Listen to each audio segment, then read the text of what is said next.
Hi, my name is Madeline Payne, and today I'm going to take you through artificial intelligence liability. So, the essential question that we will be answering is who is at fault when AI fails? So, I have a scenario for you. When a self driving car kills someone, who is responsible? The answer is not as simple as you may think.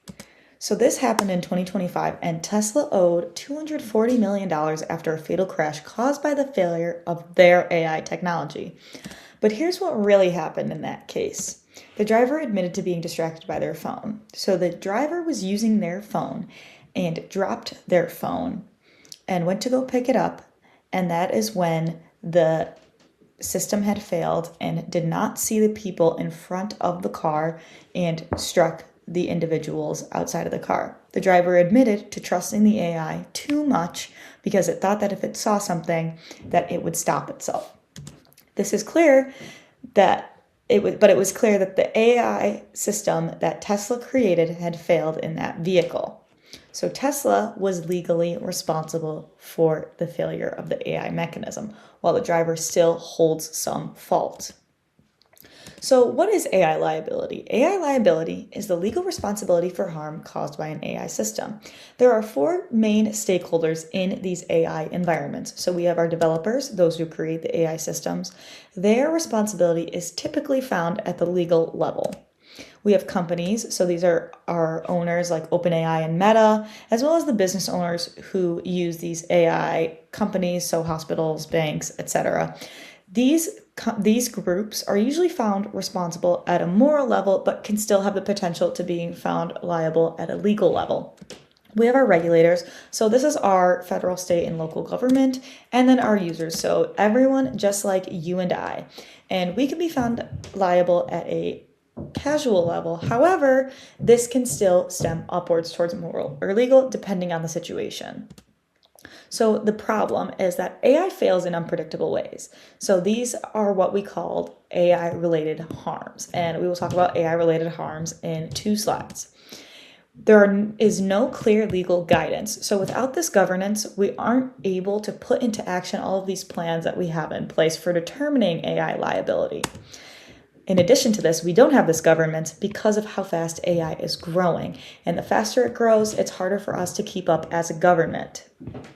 This causes a big strain in our frameworks because we aren't able to have that strict guideline from the government. And then the developers and companies are businesses first. This is clear in any situation of a supply and demand. There's a high demand for AI, so these developers and companies are trying to push it out as fast as possible without really thinking about the repercussions of it because they know that they're going to make money at the end of the day. And finally, arguably the most important is that responsibility is rarely one person's fault. As we can see with the Tesla case, both parties are responsible for the failure of that system because the user should have been paying attention to the vehicle. However, it trusted the AI too much and Tesla was legally responsible. So what is AI-related harm? We have 4 main groups. So the first is physical. Again, we talked about the Tesla case. This caused clear, physical, fatal harm. Discrimination and bias. This is a little more complicated because it can be something like an AI hiring tool rejecting women's resumes. So this is something that we don't necessarily think about as causing harm, but in the end, it truly does.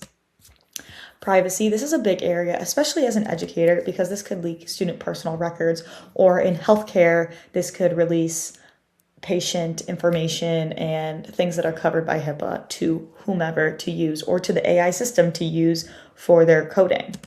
And then we have misinformation. So AI giving incorrect legal advice. If you're a lawyer and you use AI to give advice, but it's the wrong thing, your client could sue you for giving misinformation that came from the AI, and that could be holding the AI responsible for spreading misinformation. So this is a very complicated issue, and it spans across 4 different layers, which we can see here. The biggest concern is that there are vulnerable populations like individuals who aren't well-versed in technology, or young people such as our students who may not understand how AI works or runs itself and trust it too much, and these things could happen, and students could be considered a victim of AI harm or potentially contribute to that AI harm. So it's a very complicated situation. We have two current main frameworks. So we have Porter, and they discuss three main questions. So we have who is responsible for what and in what sense. So this process is very easy to follow the thinking. However, their model is quite complex and hard to understand and visualize. At the end of the day, they understand that it's not just one party that's at fault, that the fault ranges across different parties or stakeholders. Walter, on the other hand, has the M4 matrix. Her model is easier to understand, and we can see it visually as a spiral because they all end up in the same place, and we can backtrack straight back to that start. So Walter breaks down into 4 different groups. We have the micro, the meso, the macro, and the meta, and we discuss these as general as our stakeholders, but we're adding the international and global aspect of it. The main theme between both of these frameworks is that responsibility must be shared. And if you take one thing away from this literature review, is that responsibility is shared among stakeholders. It is not one individual party who is at fault. And these frameworks convey that, as well as much of the other literature. So what is currently being done in governance and to regulate this AI use? So the NTIA is recommending transparency mandates for how these systems are used and run and what the information is used for. And that is something that has been overlooked up until this point, but now that we're seeing this issue with accountability, we're backtracking to the start to mandating these transparency laws. Now, we also have federal agencies like the FTC taking action, so they have the ability to examine and regulate this AI at their convenience and see how it works. So that will help with the NTIA and their transparency, as well as providing us with the regulations that we're looking for. And finally, researchers are calling for governance to be built back into AI design. So this is something that should happen at the start rather than when something happens, when harm is caused. So Walder mentions this in her text, that we can't just think about this as an afterthought. It has to be in the foresight, in the forefront of the development of these AI systems. And finally, the big takeaway is that policies exist, but the enforcement is behind. So we need consequences for those who do cause AI harm. And right now, that's not the case. So these companies are going to continue pushing out their AI without thinking about the consequences or the repercussions because there aren't any. And this is going to cause more harm, especially to our vulnerable populations.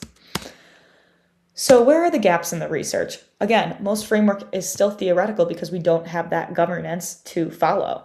And we also have our vulnerable populations being overlooked because we don't have the regulations and we can't educate them without understanding, first of all, we don't have transparency, what's going on. And second of all, we don't have the governance that we need to officially say that this is wrong or this is right. And we can't teach our young people how to understand and interpret AI. And they're going to contribute to the problem or they're going to be victims to it. So the key takeaways are that transparency is essential, which we have discussed over these past 3 slides. Understanding how your information is being used and how you could potentially cause AI harm is essential when using AI. No single party can be fully responsible. This responsibility is shared across stakeholders. Each person holds a different amount of responsibility or the same amount of responsibility for an error occurring with AI. And finally, accountability needs to be built in from the start rather than thinking about it as an afterthought because the outcome is so important, especially in the case of Tesla where a life was taken. Understanding what can happen, and implementing a system in the first place could help avoid these major harm situations. So back to our question, who is responsible when AI fails? The answer is not simple because everyone plays a role and we need to have a better way to determine who actually has fault. So the longer it takes to build this concrete framework with legal action and consequences, the more people are going to be harmed and the more we're going to contribute to that harm because we don't know what the law says.